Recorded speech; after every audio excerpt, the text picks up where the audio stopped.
Thank you very much.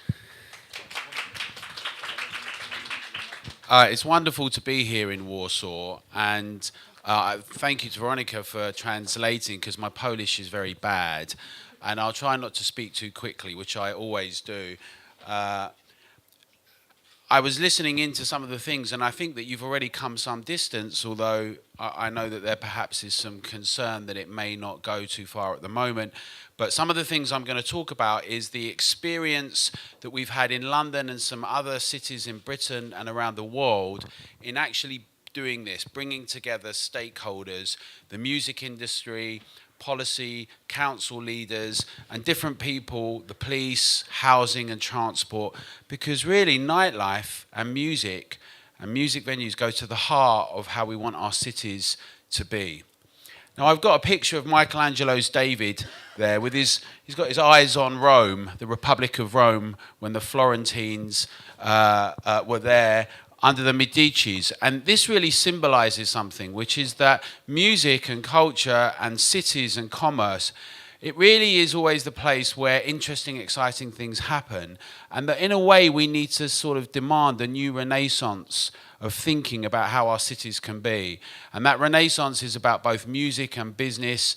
But as we'll see, music and venues and night and day, as soon as we start discussing it, it goes to the heart of all sorts of things, of transport, housing, policing, how we organise the city, cleaning, residents, affordability, all these things intersect. So we talk about music and music venues and culture, but very quickly we see it goes in across of areas, which is a good thing, but it also means there's a lot of challenges. And that's why we need to work together in partnership. And that's what I'm going to talk about tonight, some of the experiences about how we do that with stakeholders in the music industry in different ways.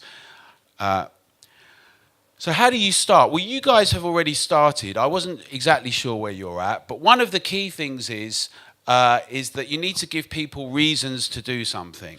Why do we need to have an organisation of some kind, like a music board, a Warsaw Music Board, or a Warsaw Nighttime Commission? I'll talk about the two different options. And a nighttime ambassador or advisor. There are different examples, maybe not the term czar, but you know, they use different terms in different cities. In London, we have a London Music Board and we have a nighttime commission. And we also have a night czar, three things together. And I'll go on to talk about how that came about and why.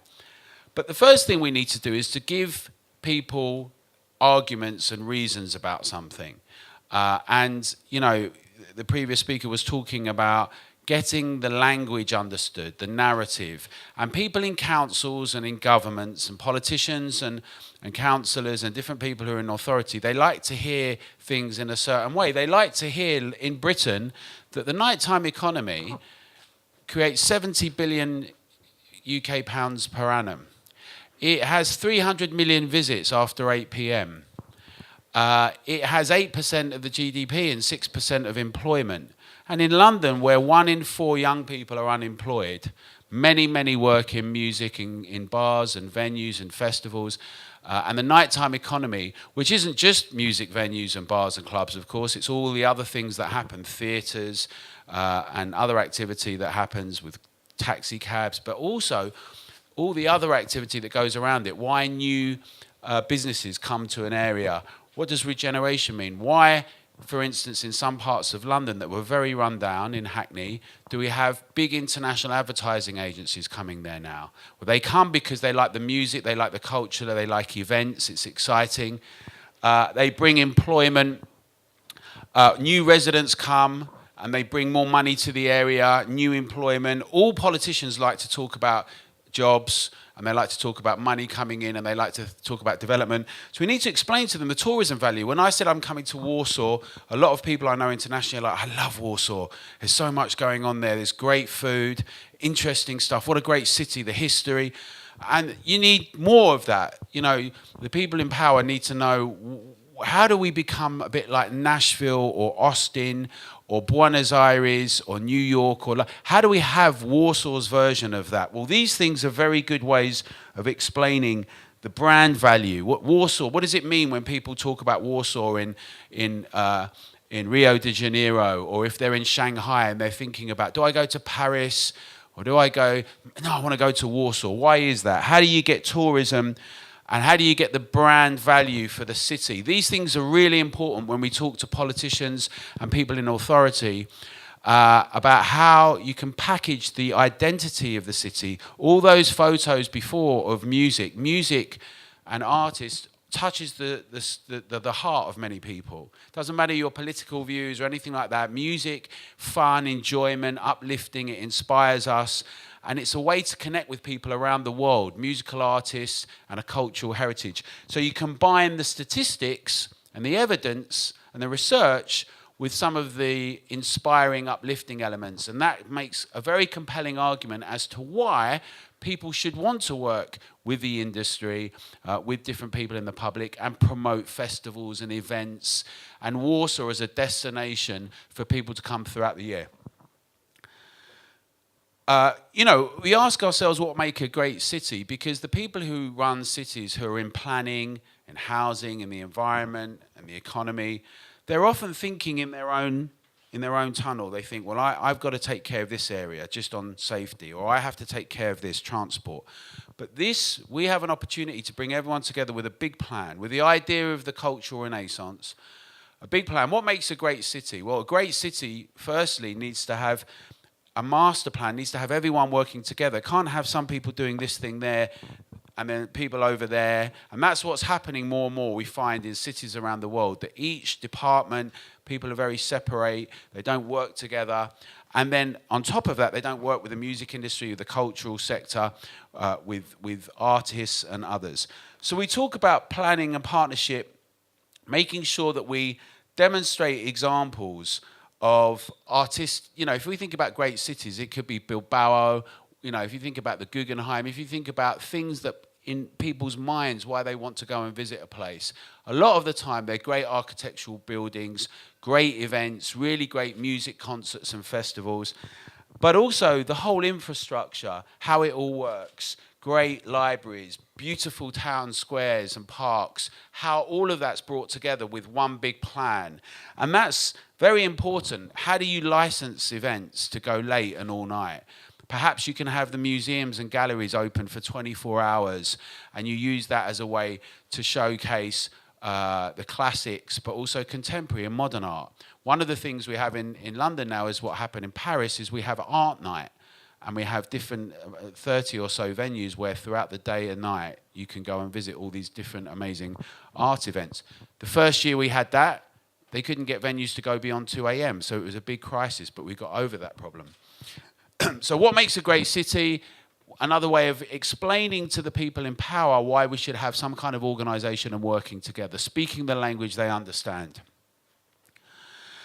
So we have to be able to imagine the kind of city, but then get very practical as well. And I keep repeating this because it's really, really important that getting partnership together, partnership with the police, partnership with housing, partnership with the areas and the local districts where people make decisions, conversations with the residents and the public. The thing that we have to remember is that the people, in the end, is what we're talking about. We're talking about the public who come out, different generations. We're talking about people who come and visit us, and we need to have that dialogue with all stakeholders. So obviously people like the British Council are doing a very important job, but there are so many organisations, the tourist organisations, people that are involved in the arts and culture, and get all stakeholders around the table. And I'll go on to talk about how we did this in London and have everyone join the conversation, and it takes a bit of time. But it seemed, just so you know as well, in London and in other cities, it seemed like we were in an impossible situation. And we've moved very quickly. So, thank you. We came some distance. Things are not always straightforward. So we had a previous mayor, you may know him, is Boris Johnson. He's now the foreign officer. Well, he was the foreign officer. There's a lot of things happening in London and in Britain. But he was the mayor. He was generally quite a popular mayor. It was in his term that we had the first report for music venues. And we brought together, we did two things. We got a commission, a kind of nighttime commission together of a number of different people. And we got this report that was produced on the state of music venues in London. And we went into the mayor's office and we said, hey, you know what's happened? is that everywhere we're going, music clubs, nightclubs, venues, bars, they're being closed down. We lost 10 of the biggest clubs in the last 3 years, or in the last 5 years, in London. So, and they're all over 1,000 people for various reasons, you know, new projects of developments, but a lot of it was because the police and local authorities were really coming down very hard on venues. There was less police resources. They didn't have the money to do things. And often people think that nightlife is just a problem. Noise, nuisance, maybe there's some crime, antisocial behaviour. They don't think of nightlife like they think of airports or Royal Opera houses or big sports arenas. And it's our job to explain all of the benefits that come with nightlife and music and events, and to really show to them as well, you know, if you have 10 problems in a night, but you've had 1 million people come, or 500,000 people, that's very good. If you have 10 problems and there's only 10 people, that's very bad. But you explain, because much of this never gets discussed. And we as humans live in a thing where we sort of some old thinking about nighttime and bad things happening and all of that, and getting into the idea of a 24-hour city and nightlife and daytime and working together takes some big thinking and being able to explain to people the key issues. So under Boris Johnson, we have 33 boroughs in London, and we had a music rescue plan with recommendations that would have for a London Music Board and a nighttime commission. Now, in fact, we can skip to the next one because I want to explain this a little bit more. There were a number of goals that we had with these organisations, but we brought over Mirek Milan, who was the Amsterdam Nightmare at the time, and Lutz from Berlin's Club Commission, and we had a big meeting with the mayor's office, and we said, you know, London's very big. It has 8 million people. It's going to have another 2 million people in a few years' time. We have really tricky issues like housing and development and all these things. Amsterdam and Berlin are much smaller, but Amsterdam has 800,000 inhabitants and it has 18 million visitors a year. If London was to have that many, it would have 100 million. It's incredible, right? The amount and how it manages it. Sometimes people are like, too many people, it's all of these things are manageable. And when you give examples from different cities, the people in authority get more relaxed. We give examples from Melbourne and Sydney. We give examples from Toronto and New York, things that have worked and things that have not. In the music plan, there were a number of different things that were put in there. One of them was the agent of change idea, that if you have a venue like here and there's to be new flats or a big development, the people that come in have to make soundproofing for their new development. So that, if you've been here a long time and you're successful, the agent of change says, whoever's the agent of the change, the new building comes in, you can't suddenly have lots of music and then a new building comes in with apartments. People are like, oh, I don't like it, it's a noisy street. You know that when you come in, and that has now gone into part of the London plan. We talked about looking at all the venues in the area and what was working and what wasn't, how many we had lost in the last 10 years, mapping the venues, how many people go there, how many jobs are created, what it means for immediate jobs and secondary and third. We looked at what was happening with the police and licensing and resources. And we began to do all sorts of things like, talk about musical heritage. Since the Second World War, there is no possibility for any music or fashion without the dance floor, without music venues. If you think of everything from the Beatles onwards, if you think of all the fashions, mods and rockers and soul, new romantics, then acid house obviously, and dance music and everything, it's all on the dance floor. So you cannot get a Stormzy or an Ed Sheeran or any of these big artists internationally. All these people have come through being with the dance floor. And fashion, you think about New York Fashion Week or London Fashion Week, it's impossible without the dance floor. The way that you get inspired by fashion and the next generation of music, but also all the technical people that do a brilliant job, and all the different elements that come from the dance floor. And it's really important to explain our heritage and the cultural backdrop within that, and how it's an apprenticeship for the next generation of talent. We have the music board. The music board has a number of stakeholders. And then the Nighttime Commission, because London's big and we had some problems, we had to have 2 organisations and the Night Czar. And the Music Board does some events throughout the year and concentrates on promoting London with venues. And the Nighttime Commission works more to think about strategy and how we kind of continue to expand, not just over 2 years or 4 years in the election cycle, but over the next 10 years and over the next 20 years. And the Night Ambassador sits in the middle and acts as an ambassador between the councils, the mayor's office, and the different representatives. I began to talk about them a little bit, but here you see is when I came with Mirik and Lutz and I brought them to London to have a conversation with the mayor's office, and we had a new mayor after Boris Johnson, Sadiq Khan, and he quickly said he was into having this. Once he'd seen some of this, he wanted to make this happen.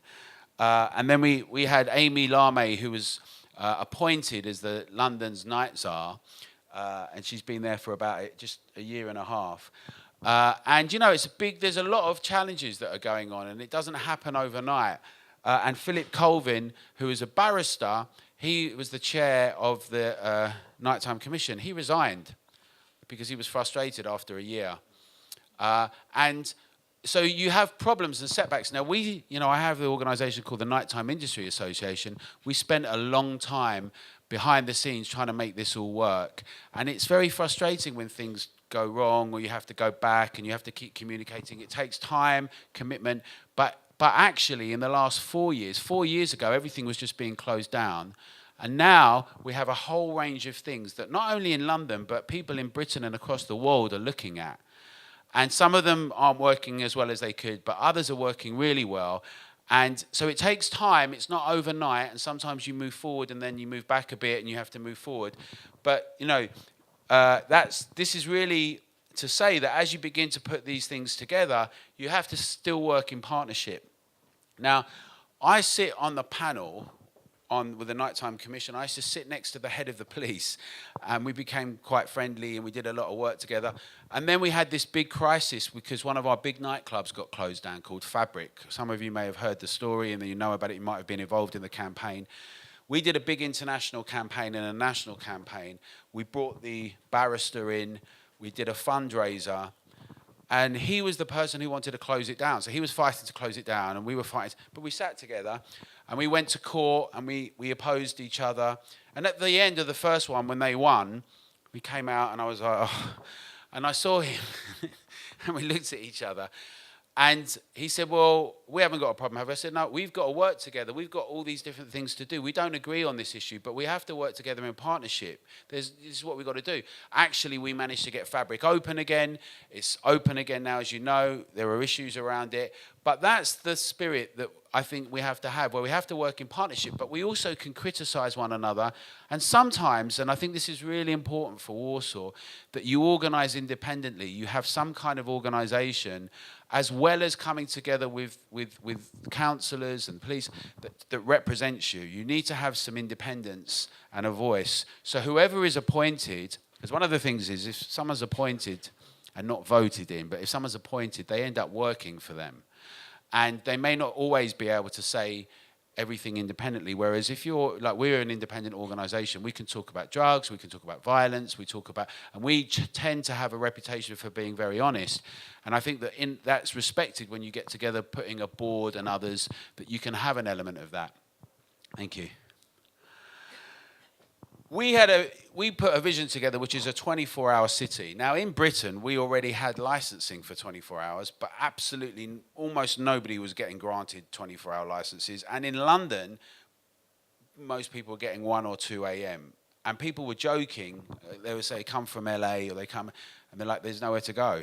There's 3 clubs that you can go that are later.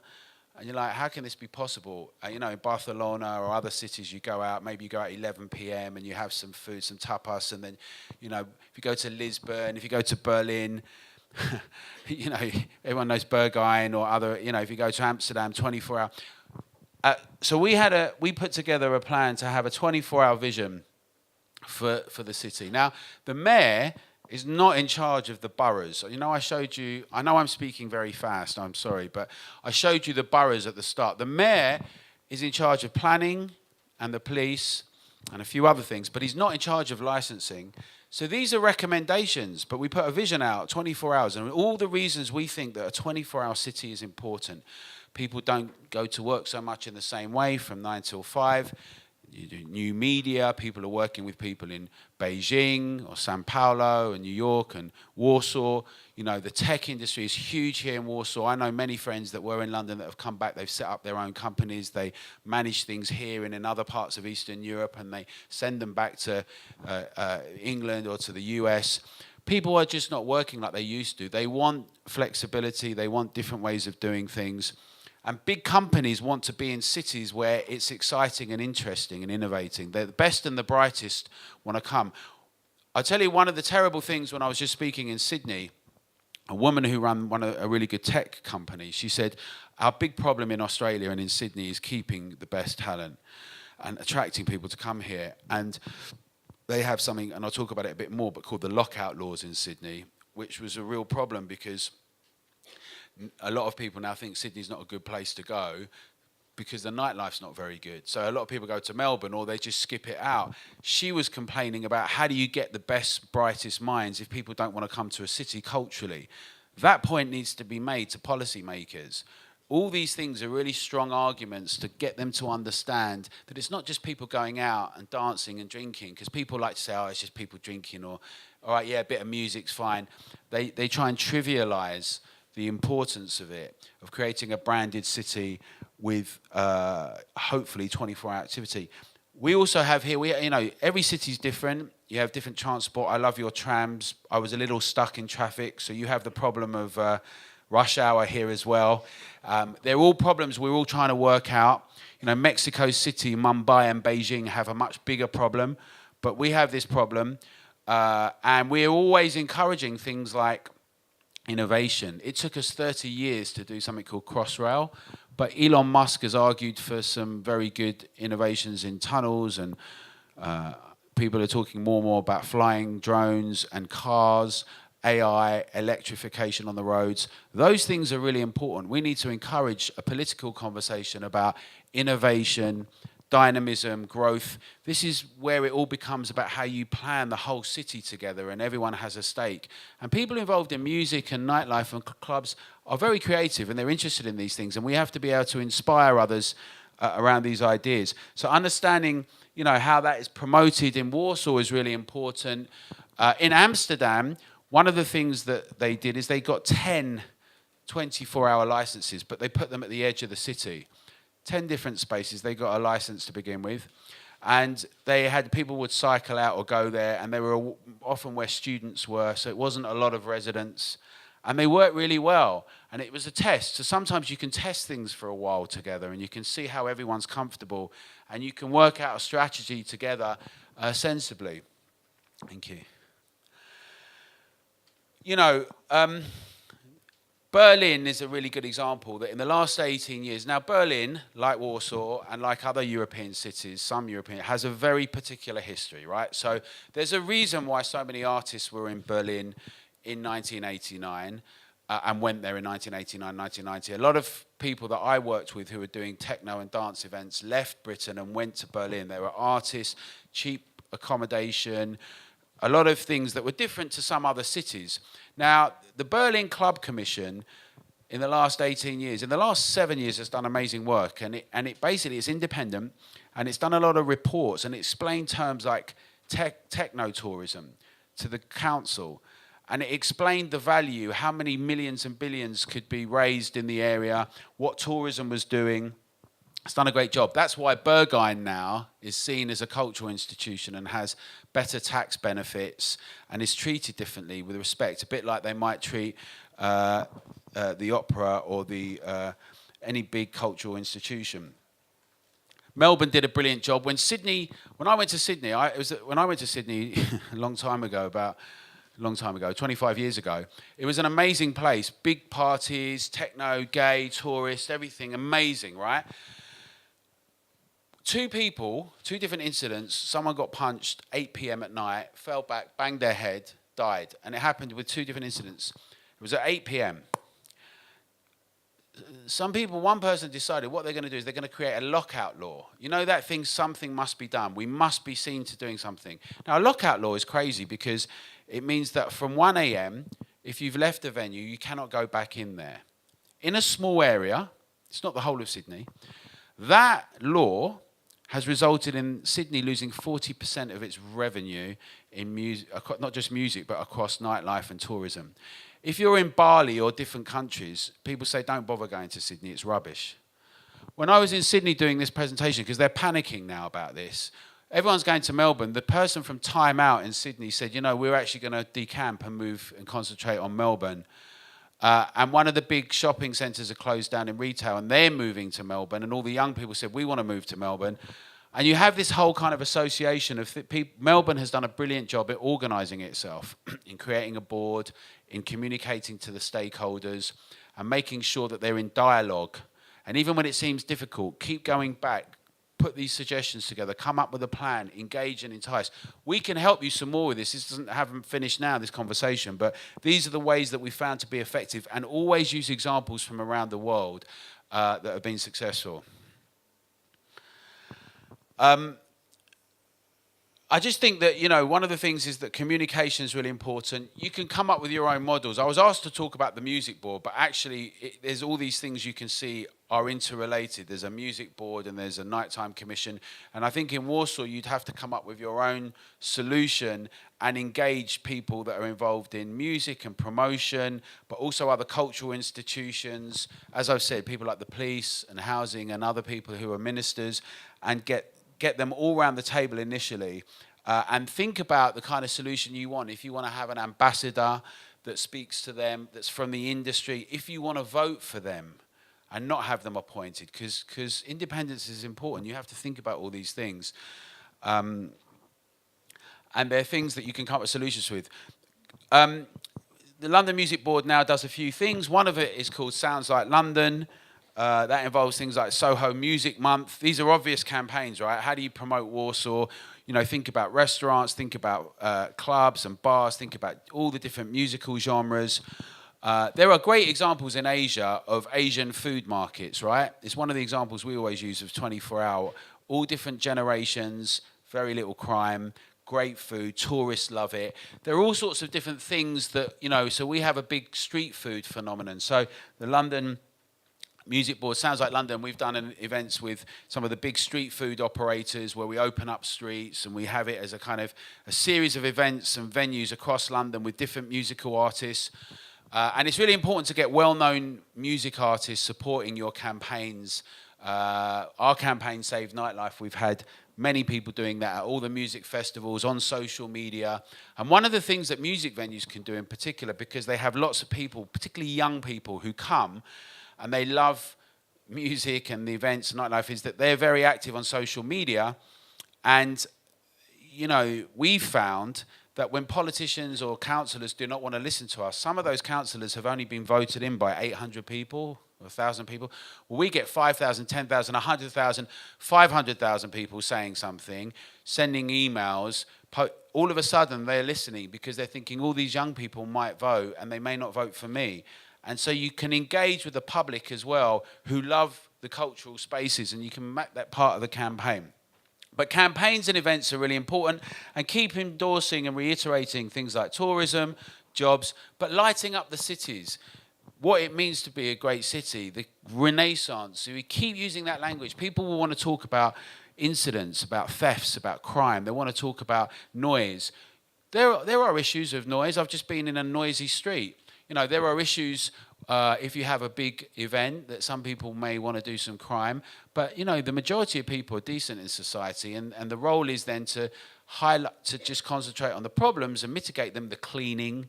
You know, there are issues, there are costs. But like with an airport, like with anything, like with a big institution, you have those things to handle. But they're important to be there.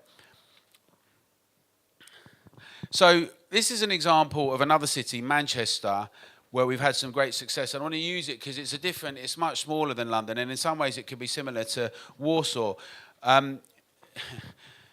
We had terrible terrorist attacks in Manchester, like we've had in different cities around the world. And that we worked for a year or so with the new mayor that was coming in, Andy Burnham, to get him involved in thinking about this. It doesn't happen overnight. You have to keep talking, speak to who you know, present them with documents, give them examples from London, say, look, I know this is different here, it's different here, but how you do it. One of the things we did is that we got this concert, which is called Park Life, which has 100,000 people there. And we got all the first responders who were involved in the terrorist attack, the police, fire, ambulances. And here in the middle, this guy, Sasha, is the person who organised Park Life.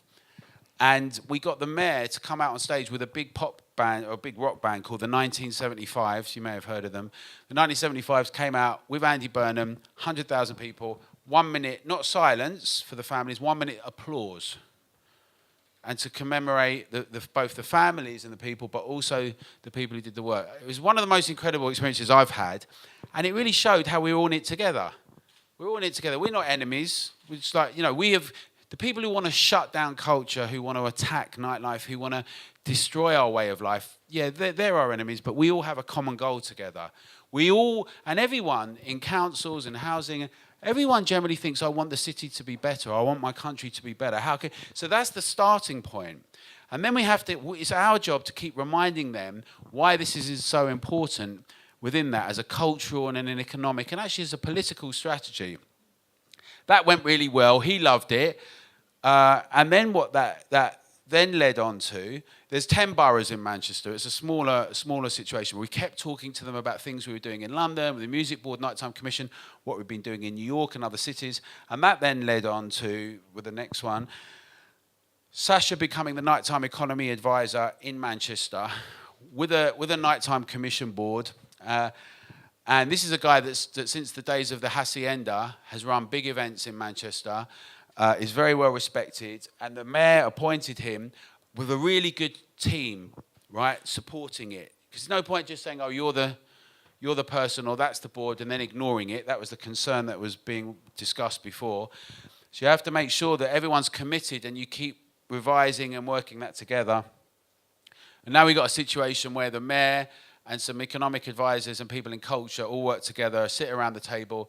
And that's happened in Manchester, and that's now happening in different cities. In Glasgow in Scotland, we're working together in Bristol and Birmingham and Leeds and Cardiff. And it takes time. But you see, each time we do something, you say, well, this is what's happened in London, and this is what's worked well, and this is what's a problem. And then you use that example each time, and we do that internationally in cities as well. But each place has something specific. Sometimes the issue of new houses and new buildings is more of a problem.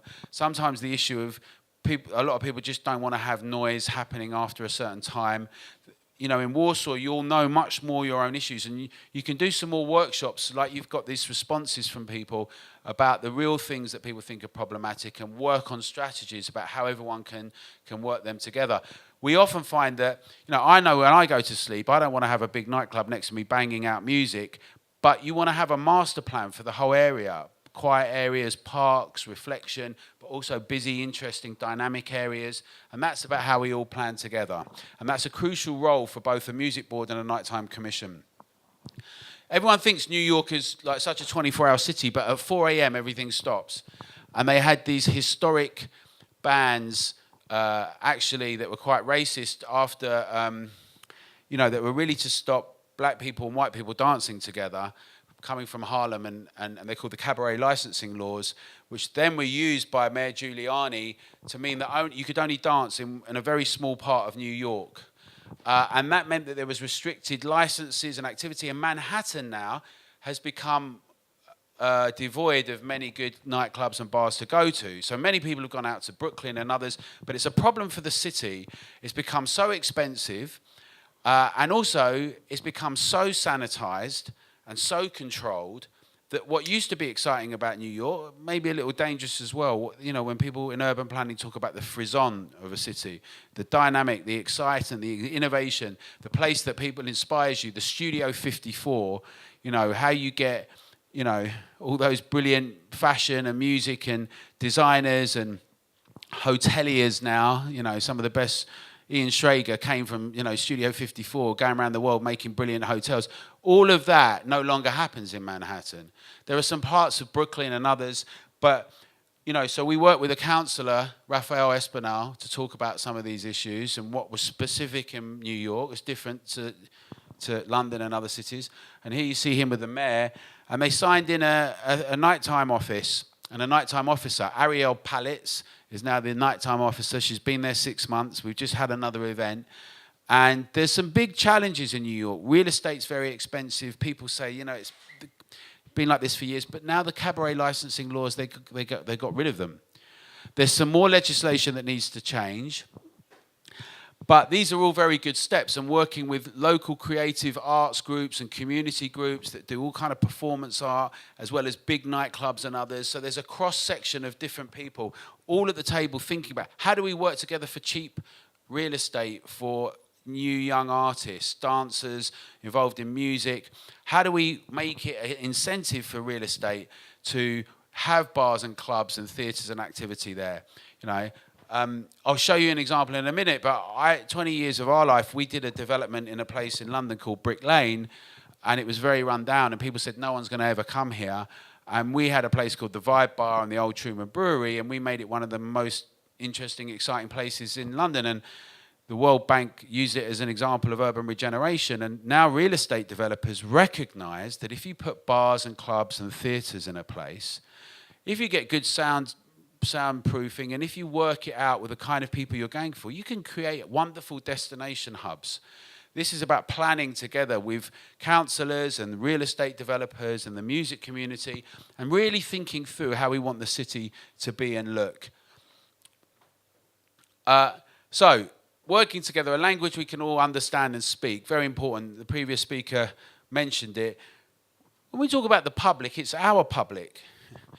During Britain, in the Olympics, we had the Olympics a few years ago, and it was brilliant because everyone came out on the street and everyone loved it. They were volunteering and everyone was feeling very proud. But most of the time, people in politics often talk about the public as though they're a problem. Crime, antisocial behaviour. But they're actually our colleagues, they're our work friends, they're our neighbours, they're our family, our friends. Generally, people are generally good. And we have to keep reminding that to everyone when we think about policy, because policy is often today about regulating. It's like, well, don't do that, can't do this, don't do that. Rather than, how can we shape, how can we design, how can we curate the cities and the areas and the solutions that are going to be best for the next 10 or 20 years. Using examples of the Olympics is really important. And you'll have particular language in Warsaw that people may use, and I think that's something you should address and look at. Costs and benefits are really much better. In Melbourne, and I'll share all this with you guys, there's a great little document, and they showed that the cost versus the benefits, because accountants like to hear that. Wow, yeah, that's interesting. The cost versus the benefits. The benefits were 3 times to 1 the cost in their model. It was an interesting one. We reckon that the benefits so vastly outweigh the cost that we went and got information about how much crime actually happened. They were talking about all this crime in London, hotspots, crime. Crime kept going down in Britain in the last 10 years. But they're like, well, yeah, but around nightlife, Alan, all these spikes and hotspots. And we're like, what? That was people losing their mobile telephone, phoning up to get their insurance, and then the insurance would say, where did you lose it? And often people would say it was near that venue, and it would be a crime report. And then the police would get the crime reports in, and they go, gosh, look at all this crime. People losing a mobile phone. Now, that's important. It sounds really silly, but that's really important because you think, well, there's not lots of crime happening everywhere that's really problematic, scary. It's people losing their mobile phones. It's a new problem, and one of the ways that it got... So now the police don't use that in their stats as much anymore. And we've had that conversation, and it's really important. Speaking a language everyone can understand, being honest, using research, getting reports, working in partnership. This is Sarah Tate. She was the managing director of Mother, the international advertising agency. She makes the point. The only reason Mother came to Hackney was because of all the bars and clubs and interesting activity there. Now, that's a really important thing to explain to someone. Or like in Soho, the reason why from Hollywood, industrial light and magic moves to Soho, or why in parts of South London, in Croydon now, new companies are going there, tech and music and advertising that bring a lot of money and a lot of jobs. If you show that to people in policy makers and councillors and politicians, that is something that's really important to them. That's tangible. They can understand it. They think, gosh, yeah, this is creating, this activity that we're doing is attracting people, attracting business, not just the jobs that you have people in a bar and music and all of that where you might not make that much money, but it spearheads all this different stuff. It spearheads retail. It spearheads tech and fashion and a new generation of talent who commit themselves to things. There's lots of explanations as to why, we came up with an explanation about why you can have 24-hour licenses, but you have different people leaving at different times. It means there's less problems. They don't all come out at the same time. But you come up with solutions locally based on what people are concerned about. And you keep making the point about global market. I mean, everyone's talking about it. National market is important, but if you want to be a truly global city where you're going to keep up with the rest of the world, which is really important for Warsaw and other Polish cities, but particularly for Warsaw, that this is where everything's going, and you can't get left behind in a 24-hour global city. And that's a really important point to make for everyone, that would be made through a mechanism, whether it's a nighttime commission or a music board or whatever would be thought appropriate. This just reminds us again, because we're finishing a little bit time and they'll come on to question and answers. These are all the boroughs in Britain, right? So there's a lot. There's like 420 or so different councils and boroughs. We've got major problems. We talked about rush hour and pollution, and we talk about terrorist attacks, and there's all these new things: cybercrime, terrorist attacks, internet fraud. All these things. We had terrorism in the past. We didn't really have these issues before. They're new problems for the police, and the police are the ones that often have to handle being out on the street. So they're thinking, God, we've got all these new problems, but is there enough money to fund us? How does nightlife, is that a strain on us? Do we just want to manage the people? When the police also understand that we work together with our eyes and ears, we light up the areas. Jane Jacobs talks about, in the history of the American cities, really interestingly, about lighting up streets and making them more compelling. But we're part of the neighborhood. These music venues and bars and clubs and nightlife activity, we're a really important part of the neighborhood. We're part of the eyes and ears, keeping it, bettering it, improving it. And all these questions about the types of houses we want, where we want late night, where we want parks. Lots of people like to meditate and reflect in the city and have solace. I came past that beautiful park with great trees. Central Park is a good example of that in New York. How we manage all of this together. And we do that by bringing everyone together. And it's our responsibility, right? The people who are interested in this. It will not happen if it's not done by people who are sitting in this room. And you have to take it upon yourselves, both to organise with the industry, with bars and clubs and venues, but also to organise with policymakers and stakeholders and use friends and relationships like in the British Council and others here to bring together all the different people. And just so you know, there's really good examples. Budapest, they basically just did it very fast. And Daniel and the guys there have got it working in Budapest. There's examples of Vilnius. This is not just in Amsterdam and Berlin. There's Nijmegen. There's also problematic examples, like in Paris, where it doesn't really work. And it doesn't really work because there's not a whole group and it's not connected and recognized. And that's why having everyone together and getting everyone around the table, and at first it will take time, and sometimes you'll have difficult conversations, and they're important. You have to be honest. You have to disagree about some things. You have to explain why, but in the spirit of holding hands together to solve our collective problems. These are problems for everyone. Whether you're a policeman or whether you're a council person or whether you're a bar or venue, or if you're an artist, why does an artist want to have to come to London? Why shouldn't they stay in Warsaw and become an international music star, right? Because it has a great music scene and then goes to the world. Berlin has managed to make it happen. Berlin's become a kind of Las Vegas, but a cool Las Vegas, right? In many ways that people go to. That's its kind of stamp and why people want to go there. And Warsaw has that opportunity. People are already saying things about food and about culture and interesting place, history. Now it's about how you use this and go with the next steps. And I think that with the final point, that's the point I really want to get on. We're making the world better. I know, you know, it's, when you say things like that, people will go, "Oh, are you joking?" But I really genuinely believe this. We talk about all these major problems that perhaps not everyone has got solutions for, and I don't. We tend not to talk about. We don't really mind Labour or Conservative. We're not really in. We're interested in coming up with solutions with everyone together, whoever's in power. And think about the culture of the Renaissance, how music touches everyone's soul and spirit. And also, I got this picture here because this is a picture of Richard Branson's Virgin Galactic. And I was talking about Elon Musk. I was talking about tunnels and, you know, the old Victorian engineers, they built bridges, like, you know, they built bridges and they built tunnels and sewers. Incredible, right? They were very daring. We've become a little bit scared of that. But the new generation of people who are doing space travel, we talked about AI and electronic cars and flying drones.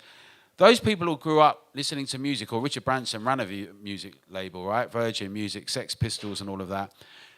He's now taking this and he's going to be doing the first concert in space. He's working with Lady Gaga. It's happening it'll be announced in the next six weeks or so.